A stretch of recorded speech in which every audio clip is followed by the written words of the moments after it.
Hello friends, welcome to सिर्फ study. सिर्फ study के इस वीडियो के अंदर हम देखेंगे फिजिक्स का सेकंड चैप्टर गति, मोशन। उसके अंदर हम लीनियर, जो हमारी लीनियर वेलोसिटी है, देखिए वेग है, उसे भी देखेंगे। कोणीय वेग मतलब कि जो हमारा एंगुलर वेलोसिटी है उसे भी देखेंगे। प्रक्षेप गति क्या है, घूर्णन गति क्या है, ठीक है। उसके अकॉर्डिंग उसके अलावा हम देखेंगे कैलकुलस के तीनों नियम क्या है, फर्स्ट क्या है, सेकंड क्या है, थर्ड क्या है, वो भी। आइए शुरू करते हैं स्टार्टिंग से। पहला सबसे पहले देखते हैं हम रेखीय गति। रेखीय गति इसे क्या बोल देंगे हम, लीनियर वेलोसिटी। लीनियर वेलोसिटी, इसके अंदर जब रेखीय गति का, इसका मतलब क्या हुआ, एक सरल रेखा में हम गति कर रहे हैं, ये हो जाएगी हमारी रेखीय गति। लेकिन इससे पहले हम जानते हैं गति क्या है, ओनली गति किसे बोलेंगे, ठीक है। मतलब कि गति का मतलब क्या होगा, मोशन। मोशन क्या होगा, अब मान लिया एक रेफरेंस पॉइंट लेते हैं, यहां पे हमारा कोई रेफरेंस पॉइंट है। रेफरेंस पॉइंट बहुत जरूरी है, इसका कंफ्यूजन भी अभी खत्म हो जाएगा। क्या है रेफरेंस पॉइंट, मतलब कि जहां से हम उसे देख रहे हैं, जिस बिंदु से, मतलब कि कंपेयर कर सकते हैं हम। तो एक स्थिति की कंपैरिजन में दूसरे की स्थिति कंपेयर कर रहे हैं बस, कि इसकी जैसे मैं यहां रुका हूं, अब कोई और है जो मेरे आगे चल रहा है, इसका मतलब क्या है, वो मेरे कंपैरिजन में वो गति कर रहा है ना। यदि मैं उसके साथ चलूंगा तो वो क्या आ जाएगा, यूनिफॉर्म वेलोसिटी हो जाएगी उसी के साथ। लेकिन बात करें उसके लिए रेफरेंस पॉइंट जरूरी है, हमें मानना पड़ेगा कि रेफरेंस पॉइंट क्या है। मान लिया पहले ये व्यक्ति यहां पे था, t इक्वल टू 0 टाइम पे, ठीक है। फिर t equal to t1 time पे यही व्यक्ति कहां पहुंच गया, यहां पहुंच गया। फिर t2 टाइम पे देखा हमने, तो यही व्यक्ति कहां पहुंच गया, यहां पहुंच गया। ऐसे डॉट डॉट डॉट डॉट मान लिया यहां पे t equal to t time पे ये व्यक्ति यहां पे, या tn मान लो यहां पे। इसका मतलब क्या हुआ, इस रेफरेंस पॉइंट जो इसका आधार बिंदु था उसके कंपैरिजन में ये क्या कर रहा है, ये गति कर रहा है। मतलब कि अलग अलग इसकी स्थिति में, मतलब गति की एक सिंपल सी डेफिनेशन क्या हुई यहाँ पे, यहाँ पे डेफिनेशन हुई मतलब कि किसी दूसरी वस्तु की स्थिति में, मतलब कि जो किसी दूसरी वस्तु की तुलना में उस वस्तु की गति,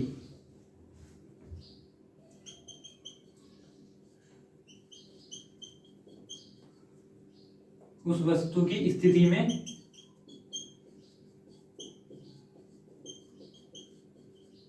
समय के साथ आया हुआ चेंज, आया परिवर्तन, ये क्या हो जाएगा, यही हो जाएगी उसकी गति। मतलब कि क्या हुआ, टाइम के कंपैरिजन में पहले यहाँ t1 टाइम पे यहाँ पहुंच गई, t2 टाइम पे देखा तो यहाँ पहुंच गया, t3 पे देखेंगे यहाँ, tn पे यहाँ। इसका मतलब क्या हुआ, इस रेफरेंस पॉइंट, ये पहली स्थिति है, पहली वस्तु है, मान यहाँ कोई वस्तु है, उसके कंपैरिजन में ये जो इंसान है ये क्या है, आगे बढ़ रहा। मतलब जैसे जैसे टाइम बढ़ता जा रहा है वैसे वैसे उसकी पोजीशन चेंज होती जा रही है। इसका मतलब ये क्या कर रहा है, ये गति में। अब मान लिया हमने देखा कि मान लिया 1 बजे 12 बजे देखा, 12 AM पे देखा तो ये व्यक्ति यहीं था, ठीक है। फिर हमने 5 बजे देखा, 5, ये 12 AM हो गए, मान लिया 5 PM पे देखा, ठीक है, तब भी यही है। इसका मतलब क्या हुआ, टाइम में चेंज आया लेकिन इसकी पोजीशन में कोई चेंज नहीं आया। इसका मतलब इसे क्या बोल देंगे, स्टेशनरी, स्थिर है, ठीक है। मतलब कि टाइम के कंपैरिजन में यदि उसकी स्थिति में, उसकी पोजीशन में कोई चेंज नहीं आ रहा तो उसे बोल देंगे हम स्थिर है, रुका हुआ है, ठीक है। यदि टाइम के रेस्पेक्ट में उसकी स्थिति में चेंज आ रहा है तो वो बोल देंगे हम वो गति में है, मोशन में है, ठीक है। इसी चीज को हम देखेंगे आगे हम, मोशन। अब देखते हैं ये रेफरेंस पॉइंट वाला कॉन्सेप्ट क्या है, ये क्यों जरूरी है, ठीक है। तो रेफरेंस पॉइंट में क्या होगा, जैसे मान लिया एक छोटा सा एग्जांपल लेते हैं हम, क्रिकेट ग्राउंड का एग्जांपल लेते हैं। ये मान लिया ये है हमारा ग्राउंड, ठीक है। ये है हमारी वो जिस पे से जो हमारी पिच है वो वाला पोर्शन, ठीक है। ये वाला पोर्शन हो गया, यहाँ हमारी विकेट है। ये वाला पोर्शन जहां से हम बॉल फेंकते हैं, यहाँ पे एम्पायर खड़ा है, ये एम्पायर हो गया, यहाँ पे हमारा बैट्समैन है, ठीक है। मान लिया अब ये बाउंड्री है पूरी, ये क्या है, ये पूरा पोर्शन बाउंड्री है,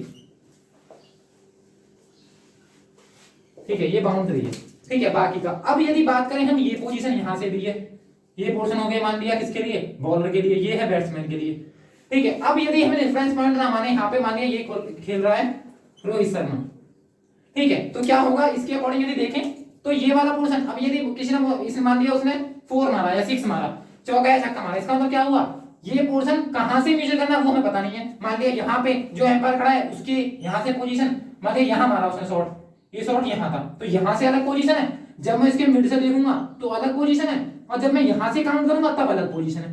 मतलब कि जैसे जैसे रेफरेंस चेंज हो रहा है, मतलब यदि मैं यहाँ से काउंट करूँ इस वाले पोर्शन को तो ये दूरी कम है, यदि यहाँ से चेक करूँ तो ये बहुत ज्यादा है, ठीक है। अलग अलग रेफरेंस पॉइंट, जैसे जैसे रेफरेंस पॉइंट चेंज होते जा रहे हैं वैसे वैसे इसकी पोजीशन क्या हो रही है, चेंज हो रही है। इसका मतलब ये हुआ कि हमें कोई ना कोई एक रेफरेंस पॉइंट फिक्स करना पड़ेगा, उसके अकॉर्डिंग हम पूरी पूरी बाउंड्री फिक्स कर रहे हैं, हमने पहले ही फिक्स कर दिया कि इसका रेफरेंस पॉइंट ये होगा। तो इसमें रेफरेंस पॉइंट क्या होगा, जैसा कि हम जानते हैं रेफरेंस पॉइंट क्या होगा, जहां पे वो बैट्समैन खड़ा होकर क्या कर रहा है, खेल रहा है, वहां से रेफरेंस पॉइंट होगा। मतलब कि ये सारी की सारी डिस्टेंस जितनी भी है वो चाहे छोटी हो चाहे बड़ी हो, जबकि जैसे कि पता है पीछे वाला पोर्शन क्या होगा, थोड़ा छोटा होगा, तो ये वाला पोर्शन यहीं से सारी की सारी बाउंड्री यहीं से काउंट की जाएंगी। तो ये है हमारा रेफरेंस पॉइंट। तो बहुत जरूरी है रेफरेंस पॉइंट, ठीक है। जैसे एक और एग्जांपल लेते हैं छोटा सा, जैसे मान लिया ये हमारी बस है, ठीक है। इसमें क्या होगा, यदि यही पोर्शन दे रखा है हमें, ठीक है, इसके अंदर क्या है, ये यदि इसके अंदर एक बंदा बैठा है, मान लिया ये है कोई, ठीक है, ये इसके अंदर जा रहा है, और एक इसका दोस्त है जो इसे छोड़ना आया था, वो खड़ा है यहां जब ये बस चल दी उसके बाद। तो यदि इसकी पोजीशन कंपेयर करें इसी के साथ, एक और इसका प्रोडक्ट इसी के साथ, ठीक है, तो ये क्या हुआ, ये दोनों से एक साथ जा रहे हैं। तो इसके कंपैरिजन यदि ये देखें इसकी स्थिति, तो चाहे बस चल रही है लेकिन उससे चलने के बावजूद भी ये क्या है, ये दोनों स्थिर हैं। इनके बीच की जो गैप है, चाहे टाइम कितना भी चेंज हो, 1 घंटे बाद भी देखेंगे तो ये बस के अंदर ही है, ठीक है, स्टेशनरी है, मतलब कि एक दूसरे के पास ही है, ठीक है। लेकिन यदि ये सेम चीज बात करें, यही बात करें इसके कंपैरिजन में, यदि मैं इसके कंपैरिजन देखूं इन दोनों के, ये वाला पोर्शन ये देखेगा इसके कंपैरिजन में तो स्टेशनरी है, लेकिन यदि इसके कंपैरिजन में देखें तो ये दोनों क्या कर रहे हैं, मोशन कर रहे हैं। मतलब कि बस चलने के बावजूद भी एक के कंपैरिजन में हम क्या कर रहे हैं, एक रेफरेंस पॉइंट यदि मैं इसे मान लूं तो इसके रेफरेंस पॉइंट में क्या है, ये इसके रेस्पेक्ट में ये भी मोशन कर रहा है और इसके रेस्पेक्ट में ये दोनों भी मोशन कर रहे हैं, ठीक है। इसका मतलब क्या हुआ, इसका मतलब ये हुआ कि मेन क्या करता है हमारा मैटर, वो करता है रेफरेंस पॉइंट। क्या हम रेफरेंस पॉइंट किसके कंपैरिजन में ले रहे हैं, ठीक है, जिसके कंपैरिजन में लेंगे उसके अकॉर्डिंग हम क्या देखेंगे, उसकी मोशन देखेंगे। मान लिया यहां हुआ, ये एक पेड़ है, पेड़ तो स्टेशनरी है, हमेशा कभी चलता है नहीं, ठीक है। लेकिन यदि बात करें यहां पे एक हमारा ट्री है, ये ट्री है, ठीक है, और यहां पे एक बंदा खड़ा है, ठीक है, मान लिया ये है, मान लिया इसका नाम है रोहित, ठीक है। अब ये पोर्शन जा रहा है इसके आगे, तो यहां से यदि कोई बस या ट्रक कुछ भी, मतलब कि कोई भी ऐसा वाहन गुजरा है, ठीक है, इसका मतलब क्या हुआ, यदि उसमें कोई बैठा है, कोई भी व्यक्ति उसमें बैठा है, उस व्यक्ति को क्या लगेगा, जब ये आगे की तरफ निकलेगा तो उस व्यक्ति को लगेगा कि ये जो पोर्शन है, ये जो पेड़ है, इसके कंपैरिजन में कि कैसे जा रहा है, पीछे की तरफ जा रहा है, जबकि वो तो स्टेशनरी है, चल ही नहीं रहा, ठीक है। तो ये क्या हो जाएगा, ये हो जाएगा हमारा मोशन में। और इसके कंपैरिजन में ये जो बस में बैठा व्यक्ति है वो भी क्या है, मोशन में। इसका मतलब सारी चीजें किसके ऊपर डिपेंड कर रही है, हमारे रेफरेंस पॉइंट के अंदर। जो रेफरेंस पॉइंट होगा उसके अकॉर्डिंग हम मोशन को चेक करेंगे, उससे पता लगेगा कि वो स्टेशनरी है या फिर मोशन में है, ठीक है, ये देख लिया। अब यदि बात करें रेखीय गति, जो हमने यहाँ पे लिखा है रेखीय गति, रेखीय गति का मतलब ये हुआ कि यदि ये ट्रैक है या मान लिया ये रोड है, इस रोड पे क्या जाएगा, कोई भी वाहन जा रहा है एक सरल रेखा में, क्योंकि ये क्या है, ये बिल्कुल फ्लैट है, इसका मतलब ये क्या होगा, एक सीधी रेखा में गति, उसी बोलेंगे रेखीय गति। अब इस रेखीय गति के अंदर क्या क्या देखते हैं हम, वो आगे बढ़ते हैं, ठीक है। हमने देख लिया रेफरेंस पॉइंट का मतलब क्या है, ठीक है, गति क्या है ये भी चेक कर लिया, लीनियर रेखीय गति क्या है, लीनियर वेलोसिटी क्या है, लीनियर मोशन क्या है, ये भी क्या आ जाएगा, लीनियर मोशन। लीनियर मोशन क्या है ये भी चेक कर लिया हमने, ठीक है। अब आगे देखते हैं,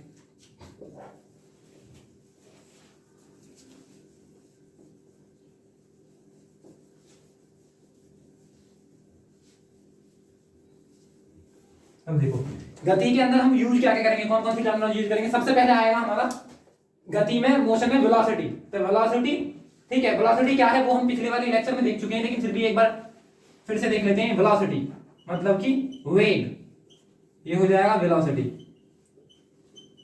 मतलब कि change in displacement, change in displacement upon time, यही है, मतलब टाइम के रेस्पेक्ट में विस्थापन में कितना परिवर्तन हो रहा है, वही क्या है हमारी वेलोसिटी है। ये हम देख भी चुके पिछले में, यदि डेप्थ में देखना है तो वहां देख लो जाके। ये कैसी क्वांटिटी है, मैंने इसके ऊपर ये v मेंशन किया है, इसका मतलब ये क्या है, वेक्टर क्वांटिटी है, वो देखेंगे अभी हम। स्केलर क्वांटिटी क्या है, वेक्टर क्वांटिटी क्या है और टेंसर क्वांटिटी क्या है, ये देखेंगे अभी, ठीक है। तो बात करें वेलोसिटी, तो वेलोसिटी आ जाएगा del x upon del t, इसे याद रखना, लीनियर के अंदर यूज होगा। और क्या यूज करेंगे, इसी का नेक्स्ट टर्म बताया पिछली वीडियो में, वो क्या आ जाएगा, एक्सेलरेशन, इसे बोलते हैं हम त्वरण। तो त्वरण क्या होगा, इसका जस्ट एक स्टेप और इसका डिफरेंशिएशन कर दो, इसका तो क्या आ जाएगा, ये आ जाएगा del v upon del t, velocity में चेंज बटे समय, ठीक है। मतलब कि वेग परिवर्तन बटे समय को क्या बोल देंगे हम, त्वरण, वेग परिवर्तन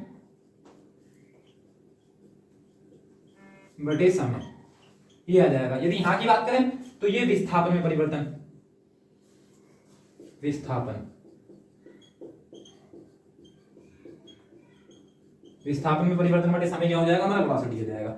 ये है, इससे भी नीचे जाएंगे, एक स्टेप और नीचे जाएंगे तो जर्क आ जाएगा, कभी कभी पूछ लिया जाए तो वो आ जाएगा del a upon del t, मतलब कि त्वरण में परिवर्तन।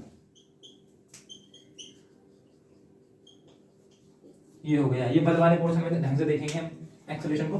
तो ये हो गया। अब इसमें हमें गति के नियम भी सुने होंगे, 3 गति की समीकरण, ठीक है, वो भी इसी के अंदर आ जाएंगे। लेकिन उससे पहले देखते हैं हम स्केलर क्वांटिटी क्या है, वेक्टर क्वांटिटी क्या है।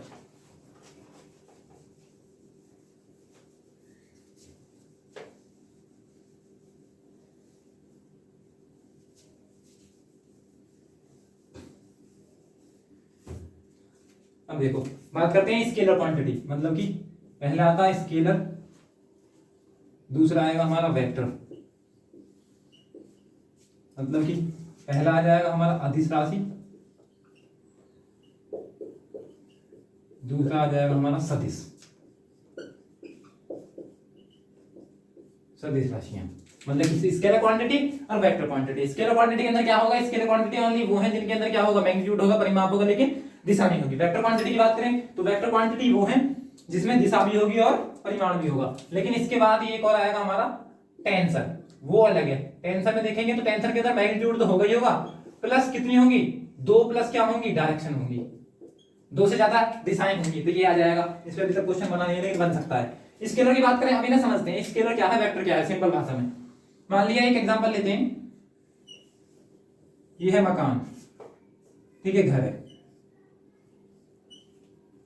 2 लड़कियां हैं, एक का नाम है टीना, एक का नाम है मीना, बहुत अच्छी फ्रेंड है, ठीक है। तो क्या हुआ, ये वाला पोर्शन मान लिया ये है दूसरा वाला इसका, ठीक है। तो यदि ये वाला पोर्शन यहाँ है, ठीक है, तो यहाँ क्या है, ये दोनों हैं, ये वाला पोर्शन, तो ये क्या है, मतलब कुछ भी, अब वो ब्रेकअप हो सकता है, हो सकता है, कुछ भी हुआ, मतलब कि किसी भी तरीके से यहाँ तरीके करना क्या है इसे, अब ऊपर चढ़ी है तो कुछ करने के लिए चढ़ी होगी, तो क्या आ जाएगा, सुसाइड, ठीक है। तो सुसाइड करने के लिए ऊपर चढ़ी। उसके बाद जो इसकी फ्रेंड है, ये है टीना और ये है इसकी फ्रेंड मीना, ठीक है, इसे पता चला, तो ये क्या गई, इसे बचाने के लिए ऊपर गई कि जितने कूदे ऊपर से उससे पहले मैं वहां पहुंच जाऊं, ठीक है। तो इसका मतलब क्या हुआ, जैसे मीना इसे बचाने के लिए गई, तो मीना जैसे यहाँ पे पहुंची, क्योंकि यहाँ पे बहुत कम गैप है, ठीक है, तो जैसे यहाँ पे पहुंची, अब कोशिश भी करी बचाने के लिए, लेकिन हाथ छूट गया, जैसे भी जिस भी तरीके से, ये जो हमारी टीना थी वो नीचे गिर गई, मतलब कि यहां से नीचे आ गई, मतलब कि इसका क्या हुआ, इसका जो कॉल है डायरेक्ट लग गई ऊपर, ठीक है, बिना किसी मिस कॉल के डायरेक्ट संपर्क, ठीक। तो ये हो गया। उसके बाद मान लिया ये केस गया हमारा कोर्ट में, तो कोर्ट में क्या हुआ, कोर्ट में खाली ये देखते हुए, ये सोचते हुए, मान लिया इसने इसके ऊपर फोर्स लगाया था 100 न्यूटन का, अब बचाने के लिए लगाया था, पुश लगाया था या पुल लगाया था, खींचा था या धक्का दिया था, वो बात बाद में देखेंगे। पहले ये गए हम कोर्ट में, ठीक है, ये हो गई कोर्ट, यहां गए, यहां खाली ये सोचते हुए, किसी ने बताया हमें, उसको जो हमारा जज है उसे बताया कि इस पे जो ये मीना है, मीना ने फोर्स अप्लाई करा, ठीक है, कितने का, 100 न्यूटन का। बस इस चीज को मद्देनजर रखते हुए इसे सजा मिल जाएगी या नहीं, ठीक है। तो इसमें क्या देखेंगे, पहले हम चेक करेंगे, न्यायाधीश पूछेगा कि उसने उसे धक्का दिया था या पुल खींचा था, ठीक है। यदि उसने धक्का दिया है, इसका मतलब क्या करी है, उसे मारने की कोशिश करी है। यदि वो खींचते टाइम, मतलब कि जिस टाइम पे वो पुल कर रही थी उस टाइम पे गलती से वो गिर गई है, तो उसे सजा नहीं मिलेगी। इसका मतलब क्या हुआ कि यदि वो, अब 2 चीज यहाँ पर डिपेंड कर रही है, यदि उसने ये इधर की तरफ धक्का देगी तो नॉर्मल सी बात है, ऊपर से नीचे, ठीक है, यहाँ आके ये फैल जाएंगे, ठीक है। इसका मतलब ये हुआ कि यदि उसने धक्का दिया तो खत्म, फिर यदि उसने धक्का नहीं दिया, खींचने की कोशिश करी, उसके बावजूद भी वो छिड़क, हाथ से छिड़कने की वजह से या किसी भी तरीके से वो नीचे गिर गई है, उसके बाद उसका काम तमाम हुआ है। इसका मतलब ये हुआ कि इसके अंदर जो पुश है और पुल दोनों मैटर कर रहे हैं, मतलब यदि उसने पुश लगाया होता, इसका मतलब ये है कि वो उसे सजा मिल जाएगी। यदि उसने पुल लगाया है उसके बावजूद भी गलती से वो गिर गया है, तो क्या होगा, उसे सजा नहीं मिलेगी, ये है। तो इसका मतलब ये हुआ कि फोर्स एक कैसी क्वांटिटी है, फोर्स एक वेक्टर क्वांटिटी, मतलब कि सदिश राशि है, मतलब कि इसमें डायरेक्शन मैटर करेगी। एक और एग्जांपल देखते हैं इसी में, इसी फिगर में, फोर्स का। मान लिया ये गेट है,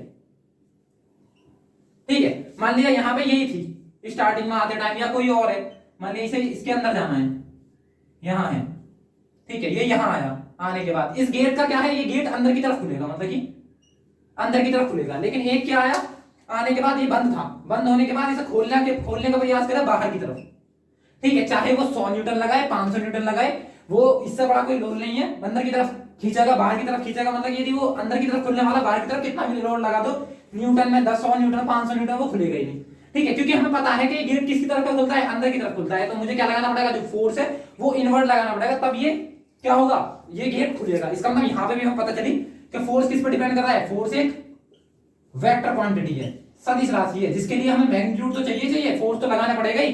10 न्यूटन 20 न्यूटन कुछ भी, लेकिन उसके अलावा हमें क्या चाहिए यहाँ पे हमें मैग्नीट्यूड के अलावा डायरेक्शन हो चाहिए, दो चीजें चाहिए, तब जाके ये क्या बनेगा हमारा, ये फोर्स बनेगा, क्योंकि फोर्स वेक्टर क्वांटिटी, वेक्टर का साइन ये है, इसके ऊपर लगा देते हैं इसे, तो ये क्या हो जाएगा, ये चीज दर्शा रहा है कि ये कैसी राशि है, ये एक सदिश राशि है, वेक्टर है, तो सदिश से पता चल गया, वैसे भी नाम से पता चल जाएगा, से दिस मतलब जिसमें दिशा हो वो होगा सदिश राशि, ए दिस दिशा वही मतलब जिसके अंदर दिशा ना हो वो ए दिस है, स्केलर क्वांटिटी, जैसे मान लिया मास का एग्जांपल करते हैं, द्रव्यमान, ठीक है, या फिर मास हो गया, पावर ले ली, ठीक है, ये भी हो गया, और कार्य, वर्क, ये सब क्या है, ये हो गए हमारे, या फिर वॉल्यूम, आयतन, ये सब किसके एग्जांपल है, स्केलर क्वांटिटी की। मान लिया पानी की बात करें तो पानी में क्या है, शियर फोर्स काम करता है, ना तो पुल ना पुश, पानी को ऐसे पकड़ के निकाल लेंगे उससे, या फिर ऐसे डाल देंगे पूरा पोर्शन, यदि निकालना है पकड़ना है उसे तो क्या होगा, हमें शियर करना पड़ेगा, मतलब यदि मेरे पास बाल्टी है तो ऐसे औंधी करो उसे निकल जाएगा, इसका मतलब ये क्या है, ये हुआ उस पर शियर फोर्स, ठीक है। अब क्या है, डायरेक्शन में मैटर कर रही है उसके अंदर कि हाँ भाई ये फोर्स है, क्योंकि उसमें डायरेक्शन मैटर कर रही है, लेकिन बात करें यदि हम वॉल्यूम है उसके अंदर, खाली वॉल्यूम है, मान लिया एक डायरेक्शन से एक बोतल है, उसे हमने नीचे रख के ऐसे औंधी करके तब जाके भरा पाइप से, तब भी, यदि ऐसे रख दिया उसके ऊपर भरा तब भी, मग से भरा, डब्बे से भरा, ठीक है, बाल्टी से भरा, किसी से फिल किया उसे, तो इसका मतलब क्या हुआ, उसमें डायरेक्शन मैटर करेगा, किसी भी तरीके से फिल हो जाना चाहिए, फिल हो जाना चाहिए बस, ऐसे द्रव्यमान है, ठीक है। अब मास भी क्या होगा, यदि एक मास लिया उसके उसमें किसी भी तरीके से तोड़ लो उसे, किसी भी तरीके से उसका क्या है मेजर कर लो, वेट सेम रहेगा, तो ये भी क्या है स्केलर, मतलब इसमें डायरेक्शन मैटर ना करी, जैसे टेम्परेचर हुआ, टेम्परेचर यहाँ पे अलग है, यहाँ पे अलग है, या किसी जगह चेंज हो रहा है तो वो भी क्या है एक स्केलर क्वांटिटी है, कहीं भी चेंज नहीं होगा, डायरेक्शन का मैटर नहीं कर रहा कि इस डायरेक्शन में चेक करो, इस डायरेक्शन में चेक करो, कहीं भी चेक कर लो, टेम्परेचर ही है। उसके बाद बात करें सदिश की, तो सदिश में क्या आएगा, अभी देखा हमने इससे पहले वेलोसिटी, वेग के लिए भी मैटर कर रहा है, मतलब यदि हम डिस्प्लेसमेंट की बात करें, ये देख लिया कि ये क्या है, फोर्स है, फोर्स का हमें विद प्रूफ पता चल गया कि कैसी क्वांटिटी है, फोर्स हमारी सदिश क्वांटिटी, मतलब सदिश राशि है, वेक्टर क्वांटिटी है, ठीक है। उसके अलावा यदि बात करें हम वेलोसिटी की, वेग की, ठीक है, या फिर बात करें हम विस्थापन की, जैसे दूरी है, दूरी का मतलब क्या हुआ, दूरी मैंने बताया, मतलब कि मान लिया कहीं भी किसी भी तरीके से हम एक जगह से चले, स्टार्टिंग पॉइंट से एंडिंग पॉइंट तक पहुंच गए, किसी भी तरीके से गए, तो वो क्या है, स्टार्टिंग पॉइंट से एंडिंग पॉइंट तक की जितनी दूरी है, चाहे हमने 20 किलोमीटर 25 किलोमीटर कुछ भी चला, और हमारा वे जो है वो कोई भी सही, किसी भी रास्ते से गए, कैसे भी गए, भटकते हुए हम पहुंच गए डेस्टिनेशन पे, तो वो तो है दूरी। लेकिन यदि हम बिल्कुल शॉर्टेस्ट वे में गए, मान लिया यहां से जाना था हमें, ये ले लिया, एक एग्जांपल लेते हैं हम यहां से, ठीक है, ये है हमारा, ये यहां तक की दूरी, ये मान लिया ये 10 है, ठीक है, ये भी 10 है, ठीक है। अब हमें क्या जाना है, मुझे ए से पहुंचना है, ये बी है, ये सी है और ये डी है, तो ए से कहां पहुंचना है, मुझे सी पे पहुंचना है, तो यदि मैं चलूं दूरी के अकॉर्डिंग, तो ए टू सी जाने का एक तरीका तो ये है, मैं इस रास्ते से जाऊंगा या फिर इस रास्ते से, ठीक है, दोनों से जाऊंगा, 10 + 10 कितना हुआ 20, तो मैंने 20 मीटर या किलोमीटर जो भी इसकी यूनिट है 20 यूनिट चला, ठीक है। लेकिन यदि मैं बात करूं इसी में, ये तो है दूरी, ये क्या हो जाएगी, ये जो मैंने निकाली ये हो जाएगी दूरी, मतलब कि डिस्टेंस, जो कि स्केलर क्वांटिटी मैटर ना करा, किधर से जाना कैसे जाना, इधर से जाओगे तब भी वही है, इधर से जाओगे तब भी वही है, ठीक है। लेकिन यदि मैं बात करूं विस्थापन, क्योंकि विस्थापन एक वेक्टर क्वांटिटी है, हमें एक पाथ फॉलो करना पड़ेगा जो शॉर्टेस्ट वे में कम से कम टाइम में हमें डेस्टिनेशन में पहुंचा दे, तो क्या होगा 10 10, इसका क्या करेंगे, पाइथागोरस थ्योरम लगा देंगे, 10 का स्क्वायर प्लस 10 का स्क्वायर इक्वल टू क्या आएगा 10√2, ये आ गया, तो ये क्या है, ये है शॉर्टेस्ट डिस्टेंस, इसे बोलेंगे हम क्या, विस्थापन, तो ये हो जाएगा हमारा विस्थापन,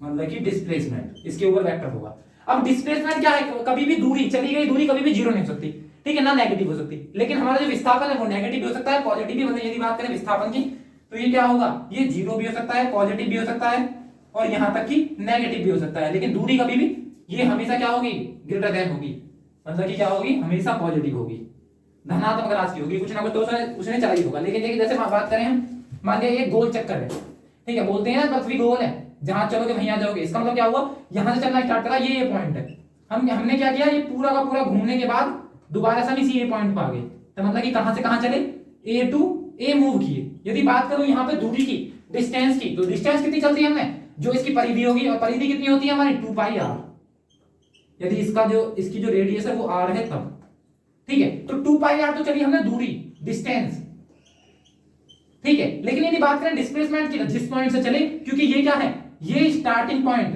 या बात करें फाइनल, माइनस स्टार्टिंग होता है। तो फाइनल क्या था, फाइनल भी वही था, स्टार्टिंग वही था, क्या हो जाएगा, जीरो। इसका मतलब विस्थापन जीरो भी हो सकता है, ऋणात्मक भी हो सकता है, धनात्मक भी हो सकता है, लेकिन जो हमारी दूरी है वो हमेशा कितनी होगी, कैसी होगी, पॉजिटिव होगी। ठीक है, ये भी देख लिया। अब इन्हीं से बने हैं हमारे वेलोसिटी और स्पीड। इससे पिछली वीडियो में देखा था, वो क्या आ जाएगा हमारा, चाल और हमारा वेग दोनों इसी से बने हुए हैं। वो भी पता चल जाएगा कि कैसा आए हैं। यदि बात करें चाल की, तो चाल क्योंकि बना हुआ है किससे, चाल आया हमारा दूरी से, दूरी बटे समय, ये है चाल।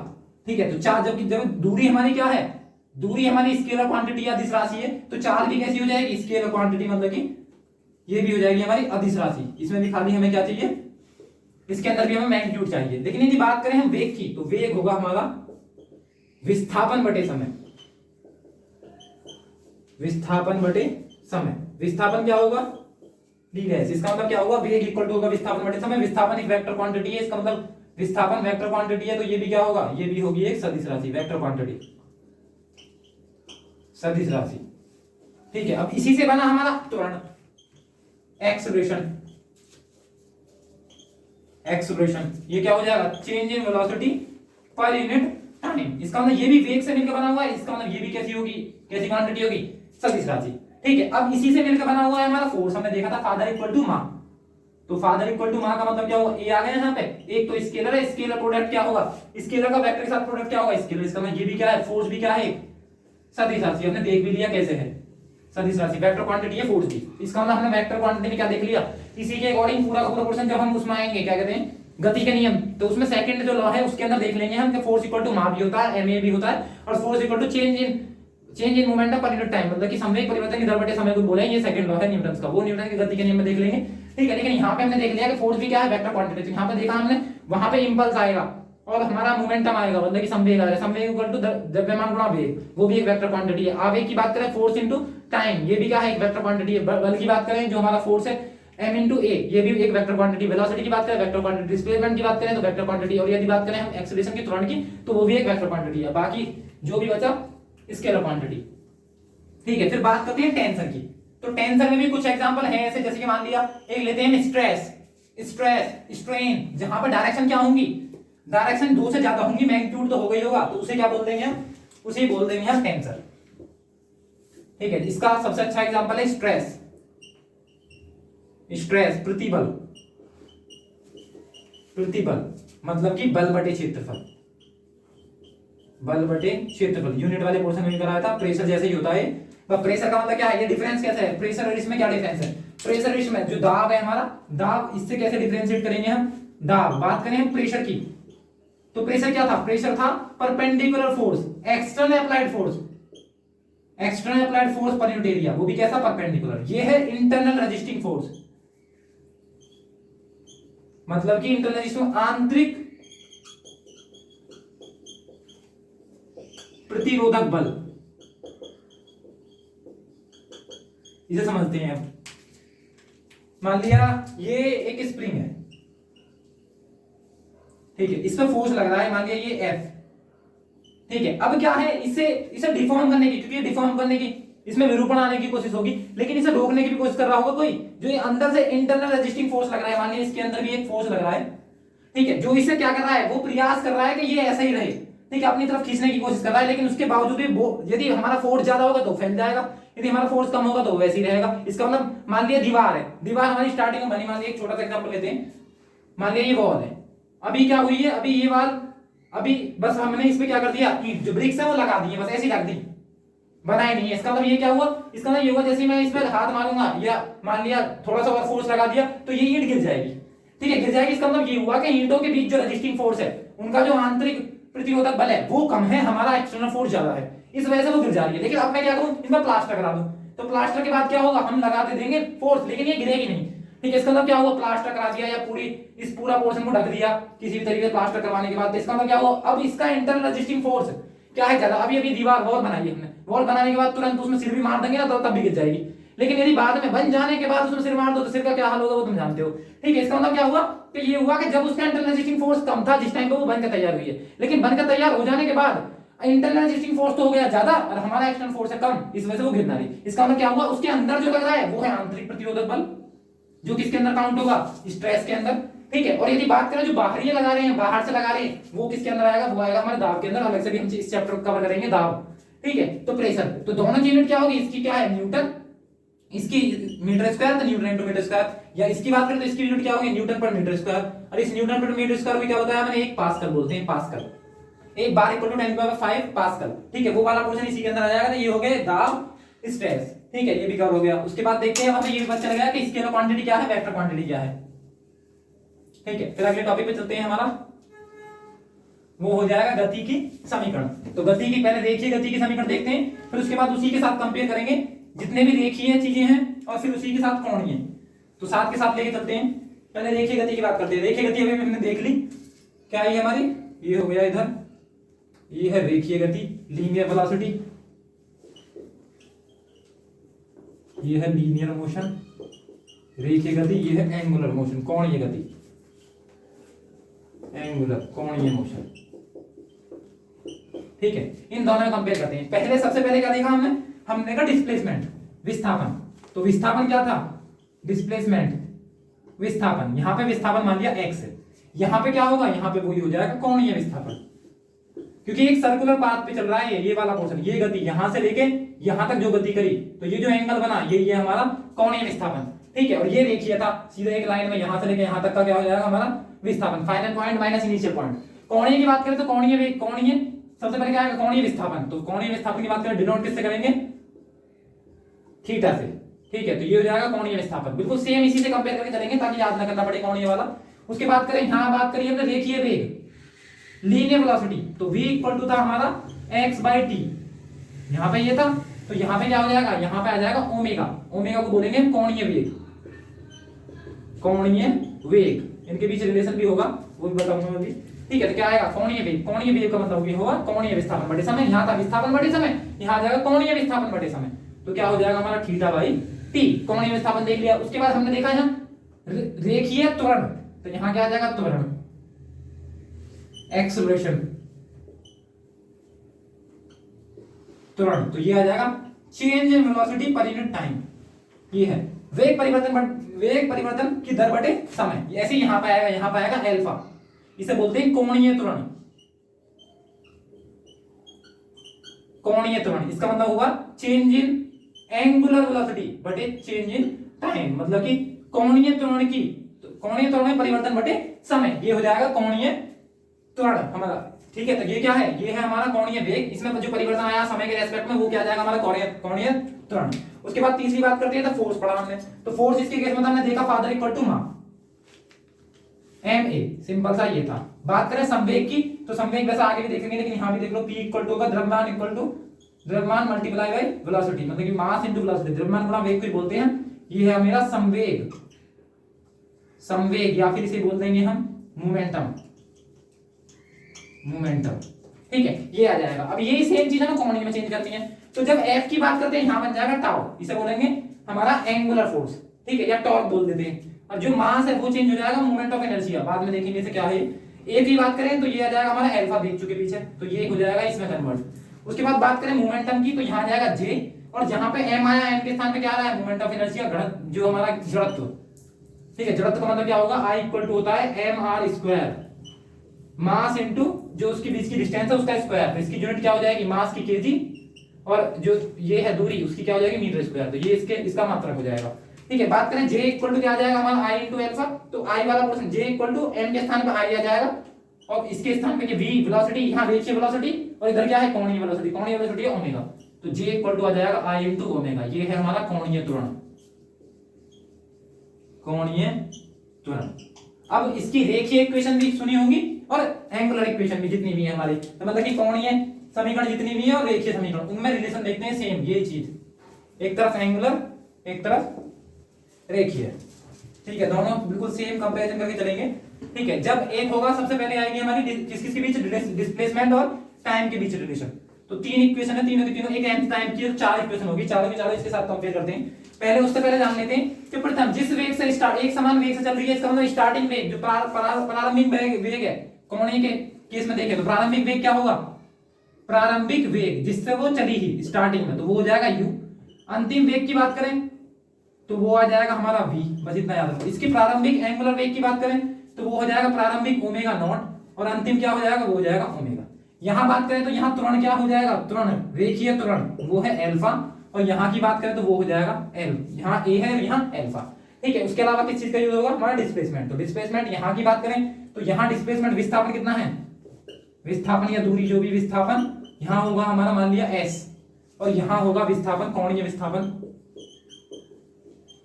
कोणीय विस्थापन वो होगा थीटा। अब देखो पहली इक्वेशन आपने पढ़ी होगी, पहली इक्वेशन आ जाएगी हमारी v equal to u plus a t, ये है गति की पहली समीकरण। फिर बात करें ये किस किस के बीच में रिलेशन है, वेलोसिटी और टाइम के बीच। उसके बाद दूसरे की बात करें, दूसरी इक्वेशन आ जाएगी हमारी s equal to u t plus a t square, half a t square. ठीक है, ये दूसरी इक्वेशन है। जब रिलेशन हमें क्या क्या दिया हुआ, ये तो तब यूज होगी तब जब हमें क्वेश्चन में क्या नहीं हो मेंशन, जब हमें एस ना दिया हो, एस कहीं पे मेंशन ना हो तब। इसकी बात करें तो ये तब यूज होगी जब कहीं पे भी हमें क्या मेंशन ना हो, v ना दिया हो, अंतिम वेग ना दिया हो। उसके बाद तीसरे की बात करें तो तीसरी वेलोसिटी आ जाएगी हमारे किस किस के बीच रिलेशन, वो है वेलोसिटी और डिस्प्लेसमेंट के बीच रिलेशन। ये अंतिम वेग का स्क्वायर इक्वल टू प्रारंभिक वेग का स्क्वायर प्लस 2, ये क्या आएगा त्वरण, और ए एस क्या आएगा विस्थापन। तो ये तीसरा, और एक चौथा और पूछा जाता है nth टाइम, तो एस nth टाइम 10वें सेकंड में चली गई दूरी, 20वें सेकंड में चली गई दूरी, उसका एक फॉर्मूला और यूज होगा, तो वो आ जाएगा a plus f by 2n minus, ये आ जाएगा a, अलग लिखते हैं ऊपर ही। ठीक है, तीन तो ये हो गई, तीसरा n टाइम का और है वो एक साथ कर देंगे। v इक्वल टू ये क्या आ जाएगा, v यहाँ की बात करें तो वही कंपैरिजन करना शुरू करो, omega equal to omega naught plus a के स्थान पे क्या आ जाएगा अल्फा और t के स्थान पर t। तो ये तो कोणीय वेग के लिए होगी पहली इक्वेशन। फिर दूसरी की बात करें, फिर कंपेयर करो, s की जगह क्या है कोणीय विस्थापन थीटा, u के स्थान पे क्या है ओमेगा नॉट, और t के स्थान पे क्या है टाइम। बात करें ये क्या आ जाएगा हमारा, ये आ जाएगा 1/2 हाफ, a के स्थान पे क्या आ जाएगा अल्फा और t के स्थान पे क्या आ जाएगा t स्क्वायर। उसके बाद तीसरी बात करें तो ये थीटा की वैल्यू है, अगली बारी आ जाएगी omega square equal to omega naught square प्रारंभिक एंगुलर वेलोसिटी प्लस आ जाएगा 2 अल्फा थीटा। ये तीनों इक्वेशन है, हमने बिल्कुल यही याद करा, रेखीय को लीनियर को याद करा, और लीनियर से ही क्या कर दिया हमने, लीनियर से कंपेयर कर दिया किसे, कोणीय को। तो कोणीय का पूरा पोर्शन हमने लीनियर से याद कर लिया। तो ये आ जाएगा हमारा लीनियर केस में, लीनियर मोशन में क्या आएगा प्रारंभिक वेग u, और इसमें प्रारंभिक जो हमारा प्रारंभिक कोणीय वेग है वो आ जाएगा मतलब कि इनिशियल एंगुलर वेलोसिटी। ठीक है, ये final linear velocity, final angular velocity. फिर उसके बाद क्या आएगा, ये एक्सेलरेशन मतलब कि त्वरण, ये आ जाएगा कोणीय एक्सेलरेशन। उसके बाद मतलब कि एंगुलर एक्सेलरेशन। उसके बाद विस्थापन की बात करें तो डिस्प्लेसमेंट, ये क्या आ जाएगा कोणीय विस्थापन मतलब कि एंगुलर डिस्प्लेसमेंट। इसका पहली इक्वेशन ये होगी v equal to u plus at, s equal to ut plus half at square, v square equal to u square plus 2s। ऐसे यहाँ omega equal to omega naught plus alpha t, फिर उसके बाद theta equal to omega naught t plus 1 by मतलब half alpha t square, फिर उसके बाद omega square equal to omega naught का स्क्वायर 2 अल्फा t। ठीक है, तो ये सारे क्या हैं, ये वाला पोर्शन हमारा लीनियर मोशन के लिए था, ये वाला पोर्शन हमारे एंगुलर मोशन के लिए था। ये दोनों चीज कवर हो गई हमारी। ठीक है, लीनियर में क्या क्या आएगा, एंगुलर में क्या आएगा। तो ये हमारा पहला टॉपिक कवर हुआ इसका। उसके बाद बात करते हैं रेखीय वेलोसिटी, देख लिया हमने रेखीय वेग क्या है, उसके कोणीय वेग देख लिया, कोणीय वेग क्या है। ठीक है, फिर देखते हैं घूर्णन गति क्या है और प्रक्षेप गति क्या है। मान लिया एक मतलब अभी जैसे करंट में चल रहे हैं कौन, ये है पोर्शन हमारा इनिशियल पॉइंट, यहां से किसी भी वेलोसिटी से, मान लिया कोई v वेलोसिटी या u वेलोसिटी से, u प्रारंभिक वेलोसिटी से, मान लिया जो हमारे मान लिया भाला फेंका, ये वाला पोर्शन। ठीक है, तो इस वाला किस वेग पे, किस एंगल पे फेंका जाए कि सबसे ज्यादा दूर जाए, या फिर ऊपर की तरफ हम किस चीज को किस एंगल को उछाले कि सबसे ऊंची जाए। ठीक है, और ये क्या है, ये सबसे लंबी कब जाएगी ये देखना है। अब इसके प्रूफ भी हैं, लेकिन प्रूफ हमें जो हमारा कंपटीशन पॉइंट ऑफ व्यू है वो याद रखने हैं नहीं, इसमें प्रूफ कराएंगे नहीं, डायरेक्ट इसके फॉर्मूले लिखने हैं। ठीक है, तो इसमें क्या आ जाएगा, पहले की बात करें तो क्या आएगा, ये वेलोसिटी हुआ, इसका ये क्या होगा, ये हॉरिजॉन्टल कंपोनेंट होगा u cos थीटा, और ये वर्टिकल कंपोनेंट होगा u sin थीटा। ठीक है, वो बात अलग है। यहां से यहां तक की क्या इसे बोलेंगे परास, जितनी दूर वो फेंक दे रहा है, ये आ जाएगा रेंज। ठीक है, ये आ जाएगी रेंज। उसके बाद बात करें ये वाला जो पोर्शन है कितनी ऊंचाई तक जा रहा है, ये हो जाएगी इसकी हाइट h। क्या कर रहे हैं हम, ये वाला पोर्शन किसके लिए है, प्रक्षेप गति के लिए, प्रोजेक्टाइल मोशन। ठीक है, किसी भी डायरेक्शन में फेंक रही है, मतलब यदि कोई चीज सबसे ऊंची फेंकनी है, मान लीजिए यही फेंकना है, सबसे ऊंचा कब आएगा, यदि मैं ऐसे फेंकूंगा तब भी ऊंचा नहीं जाएगा, ऐसे फेंकूंगा तब भी ऊंची इतना ऊंचा नहीं जाएगा, लेकिन जब मैं सीधे बिल्कुल 90 डिग्री के डायरेक्शन को फेंकूंगा इस चीज को, तो क्या जाएगी, मैक्सिमम, सबसे हाईएस्ट ऊंचाई पर देगा। ठीक है, यदि बात करें हम रेंज, यदि हमें फेंकना है रेंज में, तो क्या होगा, देखो यदि मैं इसे थीटा एंगल से फेंक रहा हूं तब भी, और इस दोनों का जो योग है वो कितना है 90, इसका मतलब ये हुआ कि यदि मैं थीटा 30 डिग्री के एंगल पे भी फेंकूंगा तब भी, और जब 90 माइनस थीटा फेंकूंगा तब भी, दोनों केस में क्या आएगी, सेम डिस्टेंस ट्रेवल करेगा वो। लेकिन यदि मैक्सिमम रेंज पानी है हमें, तो मैक्सिमम रेंज कब पाई जाएगी, जब हम 45 पे फेंकेंगे, मतलब भाला फेंक वाले जितने भी जेवलिन थ्रोअर वाले हैं, वो कोशिश हमारे अपनी हमेशा यही करते हैं कि वो उस चीज को किस पे फेंके, 45 डिग्री के एंगल पे फेंके, तभी रेंज क्या आएगी, मैक्सिमम आएगी, वो हम देख लेंगे अभी फॉर्मूले से। फॉर्मूले की बात करें तो रेंज का फॉर्मूला पहले सबसे पहले देखते हैं कितने टाइम ये हवा में रहेगी, कोई भी चीज, मान लीजिए यहाँ से बॉल फेंकी, यहाँ से भाला फेंका, कितने टाइम वो हवा में रहा, वो चीज कैसे निकालनी है, तो उसे बोलेंगे हम आवर्तकाल। क्या होगा, आवर्तकाल। ठीक है, टाइम पीरियड, तो वो होगा 2u sin थीटा अपॉन जी, ये है इसका फॉर्मूला। मतलब यदि कुछ भी निकालना है, हमें किस एंगल पे फेंका वो पता है, u वेलोसिटी, इनिशियल वेलोसिटी, किस वेलोसिटी फेंका वो भी पता है, और जी हमें पता है, ये ग्रेविटेशनल एक्सीलरेशन कितना होगी, इसकी वैल्यू 9.81 मीटर पर सेकंड स्क्वायर, ये होगी, इससे फेंको। दूसरा पोर्शन क्या आएगा, दूसरा फॉर्मूला जो इसके अंदर यूज होगा वो होगा हमारा हाइट का, कितनी ऊंचाई पे, तो हाइट का फॉर्मूला आना चाहिए यदि किसी एंगल पे फेंक रहे हैं तो। ठीक है, तो उसका फॉर्मूला क्या होगा, h इक्वल टू h, ये क्या होगी, हाइट, h इक्वल टू, इसी में आ जाएगा हमारा u square sine square theta upon 2g, ये है हाइट का फॉर्मूला प्रोजेक्टाइल मोशन में। यदि बात करें रेंज, परास कैसे निकालेंगे, तो इसका फॉर्मूला आ जाएगा हमारा u square sine 2 theta upon g, ये है रेंज का फॉर्मूला, परास का फॉर्मूला। ठीक है, परास कैसे निकालेंगे, अब देखते हैं मैक्सिमम, जो मैं बोल रहा हूं 45 मैक्सिमम। यदि बात करें मैक्सिमम हाइट कब होगी, तो मैंने बोला 90 डिग्री।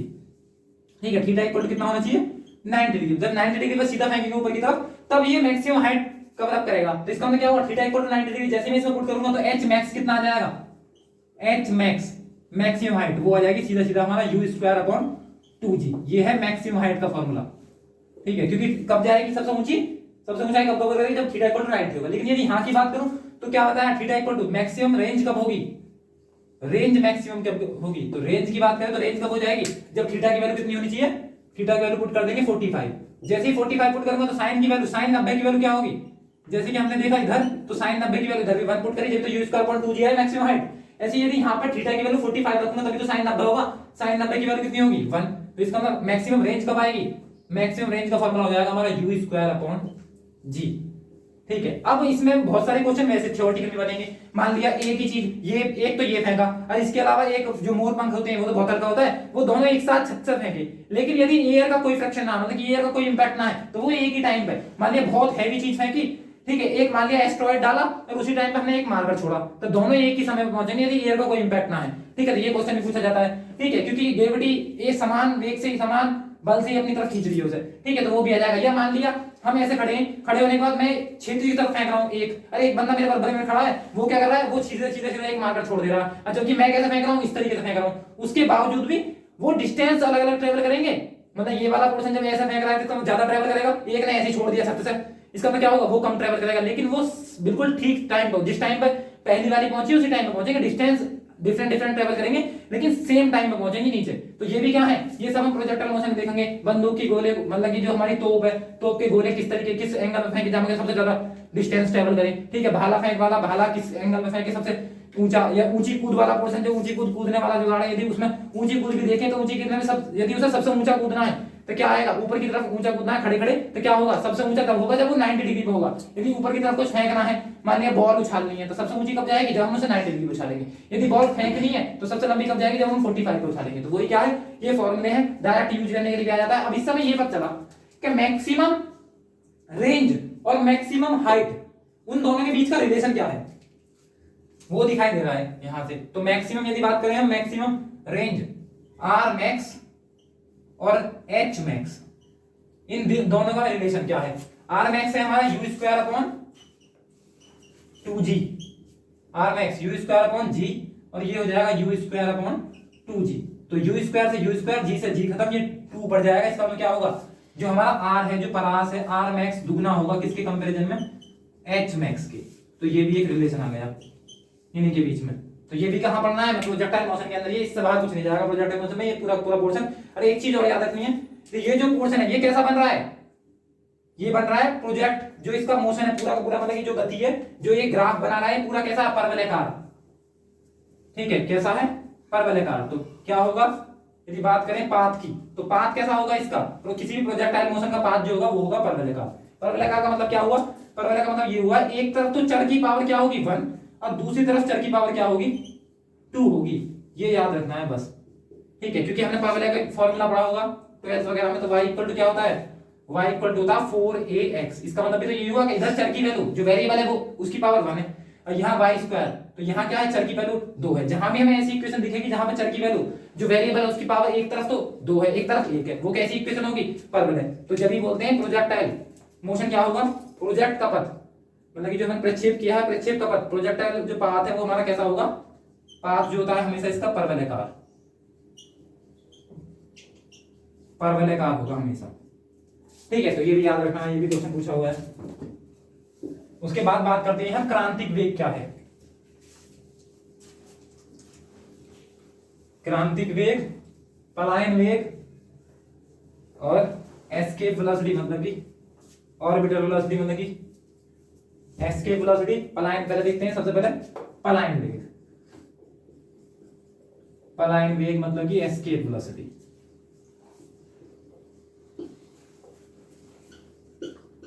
पलायन वेग। दूसरा आ जाएगा हमारा क्रांतिक वेग।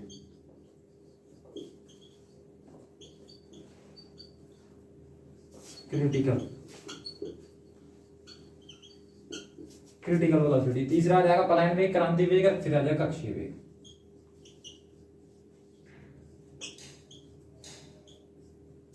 Orbital velocity, orbital velocity. अब प्लान वेग की बात करें तो प्लान वेग क्या होगा, यदि इसके फॉर्मूले की बात करें, प्लान वेग मतलब एस्केप वेलोसिटी, ये v इक्वल टू होगा रूट के 2gre, जहां g क्या है, ग्रेविटेशनल एक्सेलरेशन, और r क्या है, पृथ्वी की त्रिज्या।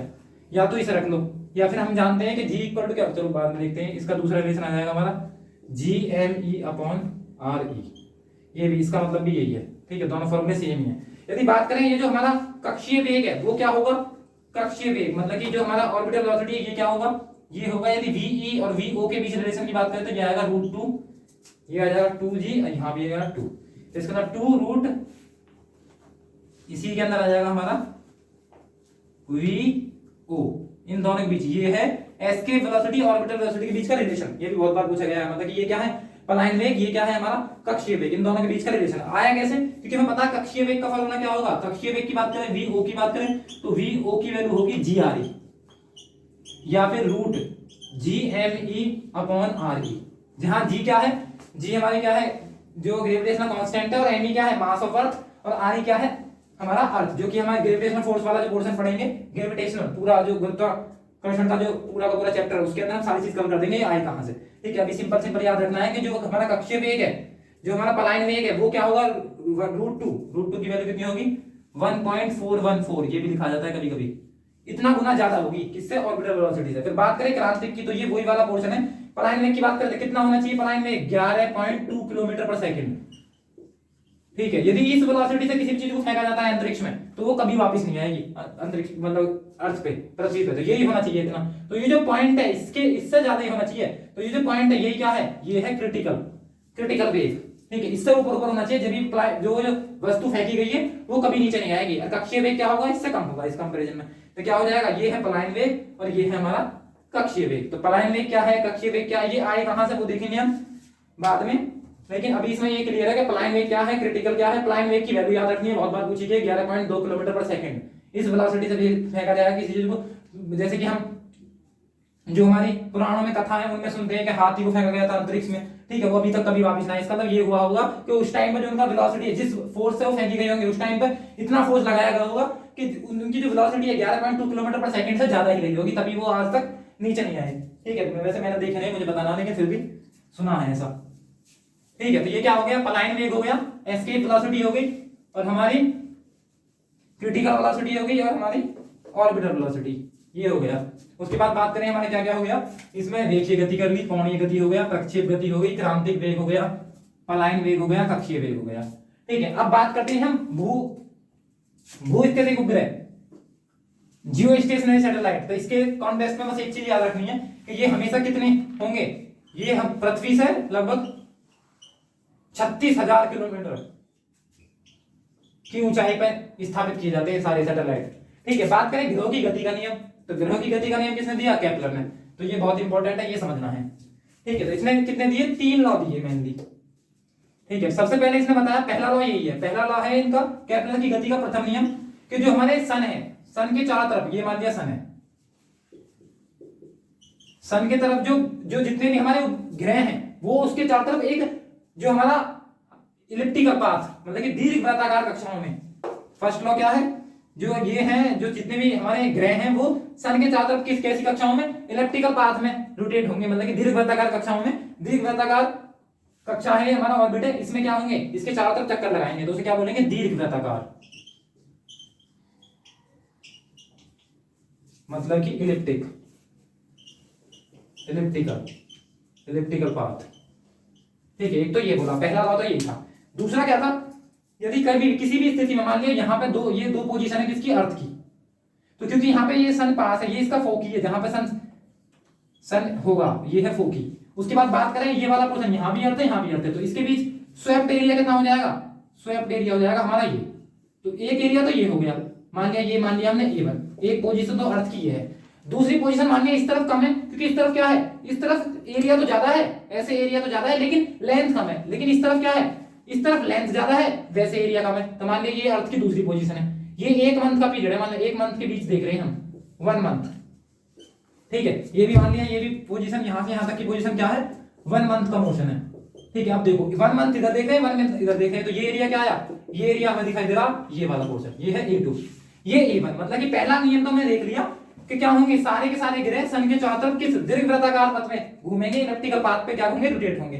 दूसरा नियम है कि जो स्वेप्ट एरिया है, जो स्वेप्ट एरिया स्वेप किया 1 महीने में अर्थ ने, ठीक है, वो क्या होगा, बराबर होगा, चाहे वो A1 की बात करें चाहे A2 की बात करें। तो सेकंड लॉ क्या होगा इसका, सेकंड लॉ हो गया हमारा इसका, जो हमारा एरिया स्वेप्ट एरिया है कि कहीं भी पृथ्वी की पोजीशन में एक पर्टिकुलर टाइम में जितना एरिया स्वेप कर रहा है वो चाहे कहीं भी हो 1 मंथ में उतना ही एरिया स्वेप करेगा, मतलब उसका एरिया सेम होगा, A1 = A2। ये है दूसरा लॉ। ठीक है, सिंपल सी भाषा में। अब बात करें थर्ड लॉ। ठीक है, तो केपलर का थर्ड लॉ क्या है, थर्ड लॉ सीधा सीधा याद रखना है कि t² जो टाइम पीरियड है उसका स्क्वायर किसके डायरेक्टली प्रोपोर्शनल होगा, इसके बीच की जो दूरी है उसके r³ के। या तो इसे ऐसे लिख लो या फिर t = क्या हो जाएगा, ये स्क्वायर उस तरफ जाएगा तो t डायरेक्टली प्रोपोर्शनल हो जाएगा हमारा, क्या होगा, समानुपाती होगा r⁵ के, जहां t क्या है, टाइम पीरियड, r क्या है, रेडियस या फिर दूरी। तो ये है इसका थर्ड लॉ, मतलब जो टाइम पीरियड है वो डायरेक्टली प्रोपोर्शनल होगा r⁵/2 के, या फिर t² डायरेक्टली प्रोपोर्शनल होगा किसके, डायरेक्टली प्रोपोर्शनल मतलब होगा अनुक्रमानुपाती, वो अनुक्रमानुपाती या समानुपाती। तो t² क्या होगा, समानुपाती होगा, अनुक्रमानुपाती होगा इसके r⁵ के। मतलब कि यदि इसे चेंज करना चाहूंगा यहाँ पर, ये तो कांस्टेंट ही आएगा, जैसे मान लिया कांस्टेंट है, इसका मतलब क्या हुआ, t2 का स्क्वायर, ये मान लिया t1 है, t1 का स्क्वायर = क्या आएगा, k, क्योंकि जब भी प्रोपोर्शनलिटी कांस्टेंट, ये जो अनुक्रमानुपाती का चिन्ह ही हटाएंगे तो कोई यहाँ पे एक कांस्टेंट आएगा, उसे प्रोपोर्शनलिटी कांस्टेंट बोलेंगे। तो क्या आ जाएगा यहाँ पे, k आएगा मान लिया। तो ये हुआ r1 का क्यूब। फिर दूसरा इक्वेशन देखिए हमने, t2k r2 का क्यूब। अब जब दोनों को डिवाइड करेंगे तो k से k कट जाएगा, तो ये आ गया रिलेशन t1 का स्क्वायर अपॉन t2 का स्क्वायर = r1 का क्यूब अपॉन r2 का क्यूब। तो ये भी यहीं से आया, क्योंकि ये क्या है, ये डायरेक्ट इक्वेशन वाला कॉन्सेप्ट लगाया हमने, तो ये डायरेक्ट फॉर्मूला पूछा जाता है। ठीक है, तो ये भी याद रखना है। तो 3 लॉ हो गए ये केपलर के। तो पहला नियम क्या है, केपलर का पहला नियम है हमारा कि जो ग्रह है वो सूर्य के चारों तरफ क्या लगाएंगे, एक इलिप्टिकल पाथ, जो दीर्घ वृत्ताकार कक्षाएं हैं उसमें चक्कर लगाएंगे। दूसरा स्वेप्ट एरिया, चाहे एक पर्टिकुलर टाइम में, 1 मंथ में, 2 मंथ में, 3 मंथ में, जितना किसी भी पोर्शन में कर रहा है रोटेट, जितना स्वेप्ट एरिया है उसका वो हमेशा उतना ही रहेगा, चाहे वो कम करे दूर रहे। दूर का मतलब क्या होगा, सूर्य के पास है तो उसे बोले उपसोर, ठीक है, और सूर्य से दूर है उसे बोलेंगे अपसोर। ठीक है, वो पढ़ेंगे हम ज्योग्राफी के अंदर। ठीक है, तो अपसोर उपसोर कोई सा पोर्शन हो, जैसे नॉर्मल सी बात है, कोई पास में है, ठीक है, मान लिया चक्कर मार रहे हैं, राउंड मार रहे हैं, आर्मी की दौड़ है, ठीक है, जिस टाइम पे वो वहां आएगा जहां पे पॉइंट है, ठीक है, जहां से मतलब कि एक राउंड काउंट होगा, तो वहां को उसकी स्पीड अपना बढ़ जाएगी कि एक तो पूरा हो गया, दूसरे के लिए लगते हैं। ठीक है, लेकिन यदि वो दूर है, बीच में है, तो उसकी स्पीड अपना आप धीमी हो जाएगी। सेम चीज यहाँ पे है, जब पृथ्वी सूर्य के पास होगी तब तो उसकी स्पीड बढ़ जाएगी, जब सूर्य से दूर होगी जब स्पीड कम हो जाएगी। तो ये सब क्वेश्चन बने हुए हैं कि यदि पृथ्वी से दूरी ज्यादा है उस टाइम पर उसकी वेलोसिटी क्या होगी, कम हो जाएगी। जब पास है, सन के पास है, सन से दूरी ज्यादा है तो कम हो जाएगी। सन से दूरी, सन के पास है बहुत ज्यादा, अब उपसौर वाली कंडीशन है, तब क्या हो जाएगी, उसकी वेलोसिटी अपना बढ़ जाएगी। ठीक है, वो कंडीशन भी इसी से रिलेटेड है, यही कवर हो गई। ठीक है, फिर आते हैं नेक्स्ट टॉपिक पे। अब आते हैं घूर्णन गति। तो पृथ्वी क्या कर रही है, जैसे इसी में देखें तो पृथ्वी का ये जो मोशन है जिसे हम देख रहे हैं, ये क्या होगा, ये पृथ्वी चक्कर लगा रही है किसके, सूर्य के चारों तरफ। ठीक है, तो इसका मतलब क्या हुआ, ये वाला पोर्शन जो है जो हम देख रहे हैं इसमें, ये है इसकी परिक्रमा काल। ये क्या है, ये है रिवॉल्यूशन, ये है परिक्रमा। परिक्रमण कितने दिन में कर देती है पृथ्वी परिक्रमण, वो हो जाएगा हमारा अप्रोक्स में माने तो 365 दिन और 6 घंटे, 6 आवर। वही क्या होंगे, वही 6, ये 6 आवर 4 साल में जाके लीप ईयर बना देते हैं, तो 6 चौक 24, तो 24 आवर मतलब कि एक दिन, तो एक दिन बढ़ जाता है। तो लीप ईयर में क्या हो जाएंगे, ये लीप ईयर में हो जाएंगे हमारे लीप वर्ष में 366 दिन। ठीक है, तो ये किसमें है, मतलब कि हमारे जो दिन वाला पोर्शन है, मतलब कि परिक्रमा काल समय क्या पता चला है कितने दिन में हो गया, 365 दिन में, तो ये हो जाएगी हमारी 1 साल। लेकिन यदि ये जो अर्थ जो है वो भी तो अपने एक्सिस पे, मतलब ये मान लीजिए ये अर्थ है, तो ये क्या होगी, ये अपने एक्सिस पे झुकी हुई है। ठीक है, मान लीजिए ये है कितना 23.5।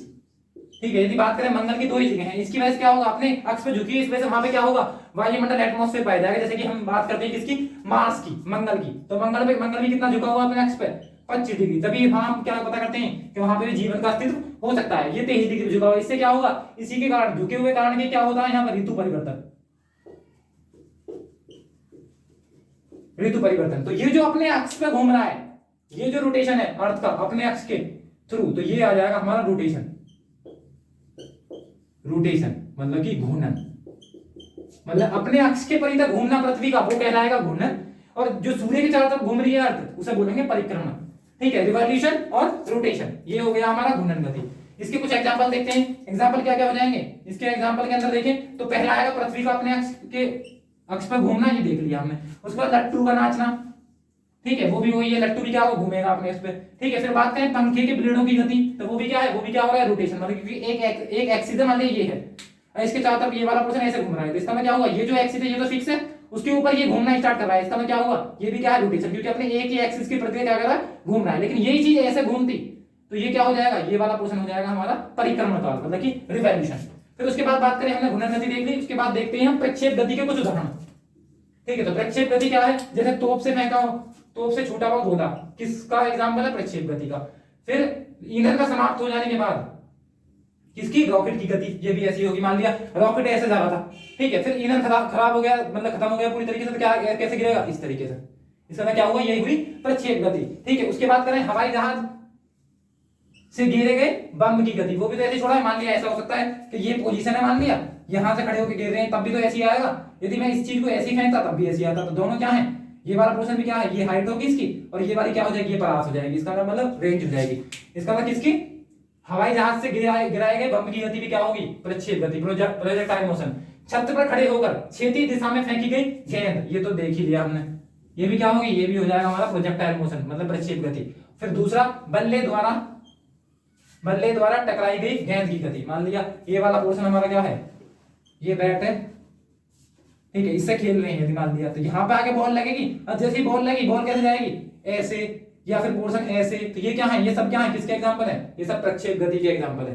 ठीक है, तो हमने देख लिया इसके अंदर हम सबको रेखीय कोणीय प्रक्षेप गति, बात करें क्रांतिक कोण, पलायन वेग, ठीक है, ये एग्जांपल भी देख लिए। मिलते हैं अगली वीडियो में, ठीक है, थैंक यू फॉर वॉचिंग।